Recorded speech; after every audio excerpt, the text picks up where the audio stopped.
don't want to promote any company. तो sir ने मुझे एग्जांपल दिया, then I was like Swati याद कर, कुछ याद आया?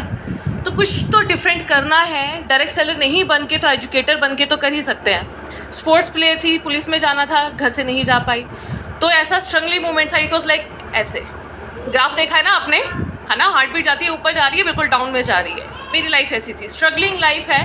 To be very honest, being a direct seller, आप एक माइंडसेट रख के चलना पड़ता है कि स्ट्रगल होगा। सबकी किस्मत इतनी अच्छी नहीं होती, इतनी चमकने वाली नहीं होती। अभी मैं सुन रही थी, आई वाज लाइक कि मैं क्या बोलूँगी, मेरी लाइफ में तो इतना अच्छा कुछ नहीं है, बट मेरी लाइफ में एक चीज़ थी जो कि मेरे पीएचडी का भी मैं बोलूँगी कि पीएचडी के दौरान जो मैंने देखा है कि जितने भी डायरेक्ट सेलर्स हैं जो कहीं ना कहीं इंडस्ट्री को छोड़ दे रहे हैं, वो एक कंपनी से नाराज़ नहीं है, वो कंपनसेशन प्लान से भी नाराज़ नहीं है। जो उनका मेजर रीज़न है वो है लीडरशिप क्वालिटी स्पॉन्सर की। आज आपने एक लीडर खड़ा कर दिया, लीडर नहीं बोलूँगी, आपने एक पर्सन को डायरेक्ट सेलिंग में एंट्री करवा दी। एंट्री करवाने के बाद आप उसको ग्राउंड में भेज रहे हैं, बंदूक पकड़ा के जा चला, which should not be done. इसीलिए मैं बोल रही हूँ कि एजुकेशन इज़ मस्ट। देखिए, अलग अलग तरह के बच्चे होते हैं। एजुकेशन में हूँ तो अगेन एजुकेशन का एग्जांपल दूंगी। आपके घर में छोटे छोटे सबके बच्चे होंगे, कभी हम भी बच्चे थे। एक बच्चा ऐसा होता है जो अपने आप चलना सीख जाता है, एक बच्चा होता है जिसको मम्मा के हाथ की ज़रूरत पड़ती है, एक बच्चा कुछ अलग तरीका यूज़ कर लेता है। तो वैसे ही डायरेक्ट सेलिंग में जो न्यू एंट्रीज होती हैं वो सब डिफरेंट माइंडसेट के होते हैं, डिफरेंट उनकी क्वालिटी होती है, डिफरेंट उनका बोलते हैं सहन शक्ति होती है, किसी चीज़ में पेशेंस दिखाने का तरीका होता है। तो जो पीएचडी के दौरान जो फाइनल जब कंक्लूड मैं कर सकती हूँ, मैं लीडर नहीं हूँ, मैं डायरेक्ट सेलिंग में नहीं हूँ, to be very honest, but इतना है कि आई हैव द डाटा जो कि ये बोलता है कि जो लीडरशिप क्वालिटी है प्लीज़ उसे इम्प्रूव करना पड़ेगा। रीज़न क्या है कि हम जो बहुत अच्छे लीडर्स हैं ऑब्वियस है, वो आते हैं स्टेज पे सारे एक्सप्लेन करते हैं, उसके बाद क्या?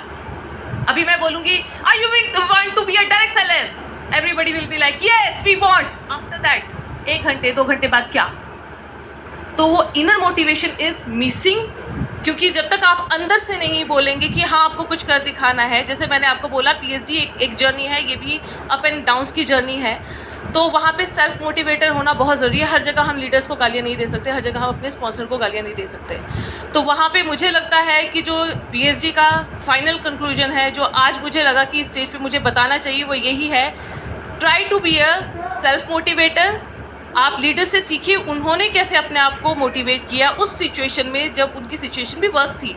वो भी उस टाइम पीरियड से निकले जब उनके पास एक भी नेटवर्क बिल्ड नहीं है, एक भी पर्सन ऐड ऑन नहीं हुआ, प्रोडक्ट सेल आउट नहीं हो रहे थे, या फिर वो नहीं एक्सप्लेन कर पा रहे थे। उन्होंने उस सिचुएशन में क्या किया, वहाँ से आप एग्जाम्पल ले सकते हैं। ज़रूरी नहीं है आप 10 लीडर्स 20 लीडर्स को सुनिए, कोई एक स्ट्रेटेजी आप उस अपने आप के ऊपर अप्लाई कर सकते हैं।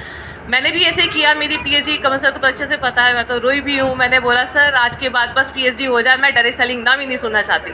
इतना स्ट्रगल किया मैंने डायरेक्ट सेलिंग में, जिससे मैंने इतना प्यार किया।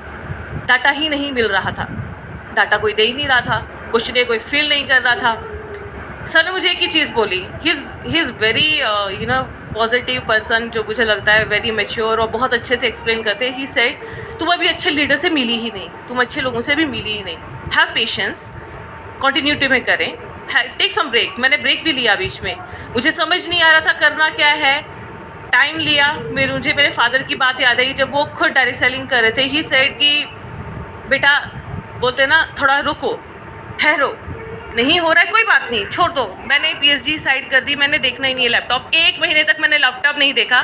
Take the example, you can take the example for yourself कि आज एक भी लीड जनरेट नहीं हुई तो उसे साइड कर दो। Take some time for yourself, अपने आप से बात कीजिए, अपने आप से पूछिए क्या करना है। अंदर से आवाज़ आएगी नहीं अभी नहीं, कोई बात नहीं, फिर दोबारा पूछिए क्या करना है, हाँ अब तो करना है, then start again. Starting from the zero, I think ऐसा है कि ज़ीरो से हर कोई शुरू कर सकता है। Even you are at the stage of 98%, जब आपको लगता है 98% डन है और अभी 2% 100% करने के लिए रह गया है, please start from the zero. तो ये बहुत सारी ऐसी चीज़ें हैं जो कहीं ना कहीं, फॉर द एग्जांपल जो अगर मैं ले रही हूँ, ये सारे कहीं ना कहीं मेरे फादर के उस एक्सपीरियंस से आए जब वो खुद डायरेक्ट सेलर थे। तो और एक और चीज़ डायरेक्ट सेलिंग की मैं आपको पावर और बताती हूँ। मैं डायरेक्ट सेलर नहीं हूँ, मैंने जैसे बोला मैं स्टिल यहाँ पर हूँ। आई वॉज लिस्टिंग टू दो स्टोरीज, 1 लाख 2 लाख 3 लाख। वैसे तो मेरा मोटिव है नहीं पैसा, सच में बताऊँ, आई एम द एजुकेटर। मैं चाहती हूँ कि जितना अवेयरनेस फैला सकूँ, जितना वो 6ठी क्लास का कोई बच्चा मुझे मिल जाए, बोले कि डायरेक्ट सेलर बनना है, बेटा नहीं मैं बताती हूँ कैसे करना है क्या करना है। I want to be that person who can change the life of others, not because I am a direct seller, because I am a person who once, जो एक समय में जिसने अपने सपने खोए थे. So I think women's की अगर बात बोले तो ये मुझे नहीं पता किस में जीर होती है, मेल फीमेल की सब में होती है, लेकिन आपको अपने आप से पूछना होगा. राइट नाउ अभी एक बात बताऊं मैं, education education education education education education आपने कितनी यहाँ से ली, it's totally up to you. Nobody is going to change your life. Thank you. That's what I. बिल्कुल मैम. सबका लाइफ का पर्पस अलग होता है, आपका लाइफ का पर्पस अलग है एंड वी रिस्पेक्ट इट. और आपकी वजह से बहुत सारे लोगों का जो विजन है क्लियर होगा, तो छोटी बात नहीं है. आप भी एक बहुत इम्पॉर्टेंट फैक्टर हो डायरेक्ट सेलिंग में. अब मैं क्विकली ये जानना चाहूँगी आप सबसे, क्योंकि हमने डायरेक्ट सेलिंग पे ये जो पैनल डिस्कशन की है, हम चाहते हैं कि कुछ कुछ आउटपुट यहाँ से निकले, क्योंकि अगर हम पूरे वर्ल्ड की बात करें तो बहुत सारी औरतें